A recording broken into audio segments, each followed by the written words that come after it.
L'interview politique d'Europe 1, Jean-Pierre Elkabbach, vous recevez Luc Châtel, secrétaire général de l'UMP, qui réagit pour la première fois au séisme gouvernemental. Messieurs, c'est à vous. Bienvenue, monsieur le chef actuel du premier parti d'opposition, Luc Châtel. Bonjour. Bonjour, Jean-Pierre Elkabbach. Ce matin, est-ce que vous demandez, vous aussi, au président de la République de dissoudre l'Assemblée ? Non, je ne suis pas dans cette logique-là. Je crois que nous devons laisser les institutions respecter. Le président de la République a décidé de changer de gouvernement. Le Premier ministre doit le constituer. Ce qui est important, c'est qu'ensuite il aille devant le Parlement. Il y a un discours de politique générale. Nous sachions quelle sera la politique de ce gouvernement et qu'il engage sa responsabilité devant l'Assemblée nationale. Vous ne voulez pas le retour devant les électeurs parce que ce serait la dissolution, l'hécatombe PS, la cohabitation avec un Premier ministre UMP. D'ailleurs, Luc Châtel, lequel ? Alain Juppé, François Fillon, Nicolas Sarkozy ou vous-même ? Qui ? Moi, je souhaite le respect des institutions. Je ne fais pas de politique fiction. Je constate qu'hier, nous avons assisté finalement à la fin d'un mauvais jeu de rôle qui a terminé en fiasco. Pourquoi un jeu de rôle ? Parce que depuis 2 ans, François Hollande a considéré que pouvaient cohabiter au sein du même gouvernement 2 lignes économiques et qu'on fait tout et son contraire. D'un côté, on vous explique qu'il faut améliorer la compétitivité des entreprises. De l'autre, depuis 2 ans, on augmente leurs taxes de 30 milliards. D'un côté, on vous explique qu'il faut faire de la croissance avec l'Allemagne. De l'autre, on laisse son ministre de l'économie tenser la chancelière allemande et la comparer à Bismarck. Continuons. Souhaitez-vous, dès le début septembre, que le Premier ministre sollicite pour son nouveau gouvernement la confiance de l'Assemblée ? Je vous l'ai dit à l'instant, oui. C'est important parce que avec François Hollande, si vous voulez, on n'est jamais déçu. Les problèmes chassent les autres. Certes, il a débarqué M. Montebourg, mais il est aujourd'hui face à 2 graves difficultés. L'une, politique. Est-ce qu'il aura à l'Assemblée nationale la majorité soutenir ce nouveau gouvernement ? Oui ou non ? Ou est-ce qu'au contraire, je ne suis pas devin. Manuel Valls va obtenir à la fois une majorité, y compris sur le budget, et une légitimité renforcée ? Ce que je constate, c'est que jamais nous n'avons connu une telle crise de parti majoritaire sous la Ve République. Enfin, souvenez-vous, au mois de juin dernier, le gouvernement, à un moment, n'a même pas été capable de faire adopter le projet de loi de finances de la sécurité sociale, parce qu'il y avait la moitié du groupe socialiste qui était pour, et l'autre moitié qui était contre. C'était il y a longtemps, au mois de juin. La démission de tout le gouvernement et la renomination de Manuel Valls à Matignon est une décision personnelle du président de la République, prise dès dimanche soir en accord avec son Premier ministre. Vous voyez qu'il a encore la capacité d'inventer. Est-ce que de toute façon, dans cette décision d'hier matin, il vous a surpris ? Mais il laisse penser que c'est un exercice d'autorité alors qu'il n'a jamais été aussi faible, paradoxalement. Il est en plein cœur d'une crise politique. Non, mais vous avez été surpris, entre nous ? Non, je n'ai pas été... Hier, quand vous l'avez appris, vous vous êtes dit... Oui, j'ai été surpris effectivement, c'était pas quelque chose qui était prévu, tant la synthèse molle avait régné depuis 2 ans. Donc il peut de la part inventer, de François Hollande. Faites gaffe, il peut inventer encore. Oui, enfin, écoutez, le jeu politique est une chose, Jean-Pierre Elkabbach. Ce qui importe, c'est la situation économique du pays. Et c'est le 2e écueil auquel fait face aujourd'hui François Hollande. Moi, ce qui m'importe, c'est quelle va être la réponse à la crise. Moi, je suis atterré de voir un chef de l'État qui est finalement dans une apathie pareille face à la crise, il n'y a pas de réactivité. Enfin, dans n'importe quelle entreprise, Jean-Pierre Elkabbach, au cœur de l'été, vous apprenez que vous perdez votre plus gros client, vous apprenez qu'il y a une situation grave économique, mais tout le monde est sur le pont, on sort le plan hors sec, et là on nous explique qu'on va avoir une conférence sur l'investissement le 15 septembre. Est-ce que vous, à l'UMP, vous avez un rendez-vous sur le chômage ? Est-ce que vous avez un leader incontesté ? Est-ce que vous avez un programme ? Est-ce que vous avez un plan hors sec si jamais il arrivait la tuile pour certains de la dissolution? Alors nous avons un programme. Vous n'êtes pas prêt de gouverner, vous le savez ça. Depuis 2 ans, nous avons travaillé sur les questions économiques, nous avons présenté des mesures d'urgence.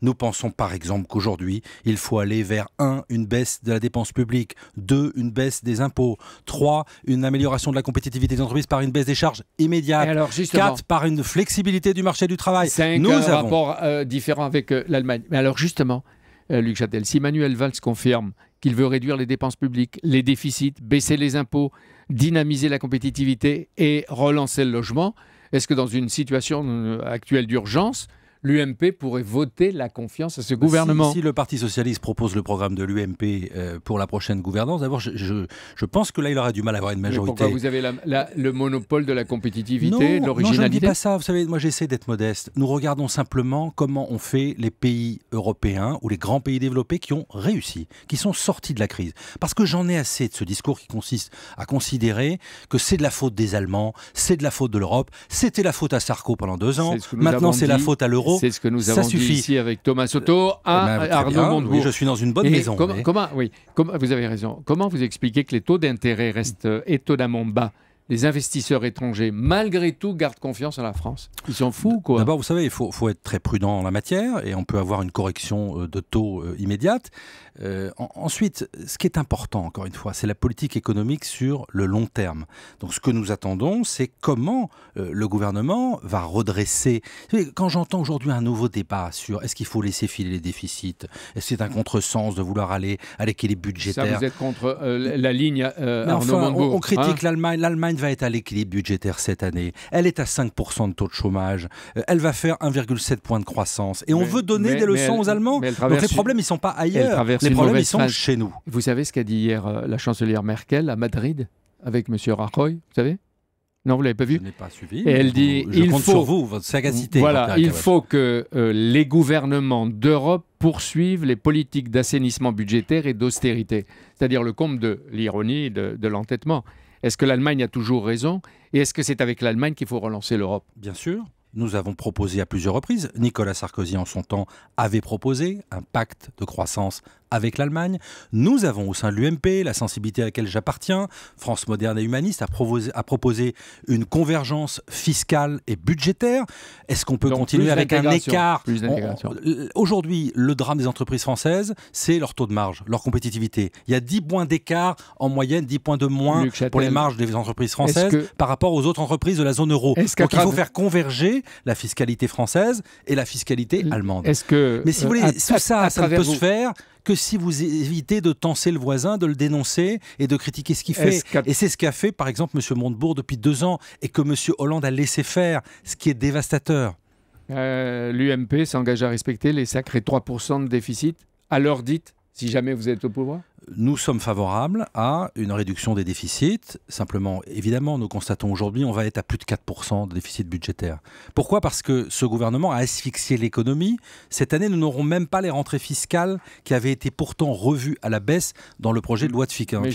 On devrait avoir un déficit de l'ordre de 3 à 5 milliards par rapport aux prévisions estimées. Je note que vous avez dit que si Manuel Valls propose la politique de l'UMP, oui, c'est vrai, on pourrait s'interroger. Oui. Les dépenses publiques au nom de sa propre politique, les déficits, baisser les impôts, vous pourriez voter pour lui. Oui, simplement, nous avons été un peu échaudés parce qu'avec François Hollande et Manuel Valls, il y a beaucoup de paroles et il y a rarement des actes. Apparemment, le Premier ministre pose à chaque ministre éventuel le choix, la loyauté ou le départ. Se soumettre ou se démettre, ça, on ne va plus rigoler. Ça ne me choque pas de la part d'un chef de gouvernement. Je crois qu'on est dans une équipe gouvernementale. Le minimum, c'est la loyauté et ça exige une mobilisation de chaque instant. Le vrai retour de Sarkozy, Nicolas, c'est pour quand?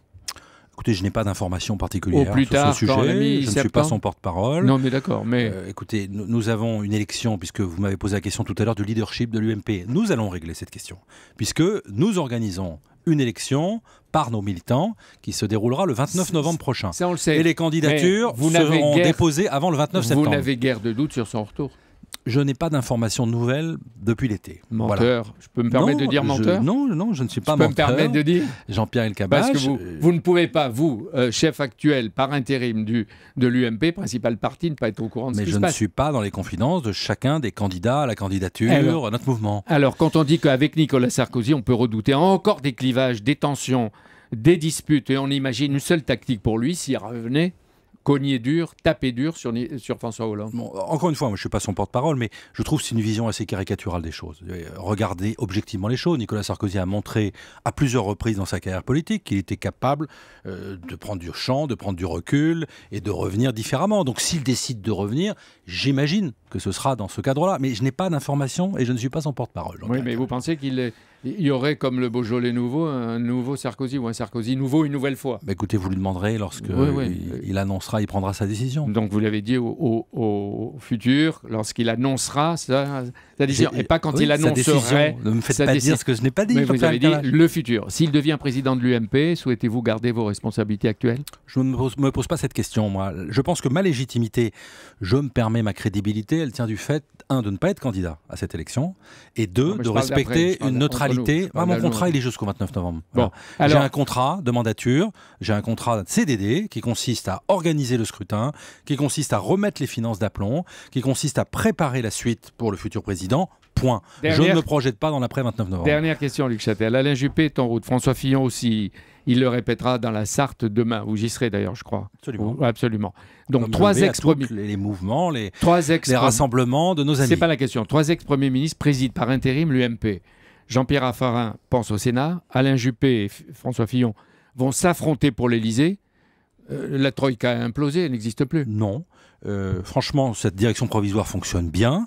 Nous avons des hommes d'expérience, des hommes qui ont décidé de mettre leur ambition personnelle de côté le temps. Pendant quelques mois. Oui, mais tant mieux. Nous avons des talents à l'UMP. Nous avons un réservoir d'hommes d'État. Eh bien, nous les utilisons pour faire mettre d'aplomb l'UMP.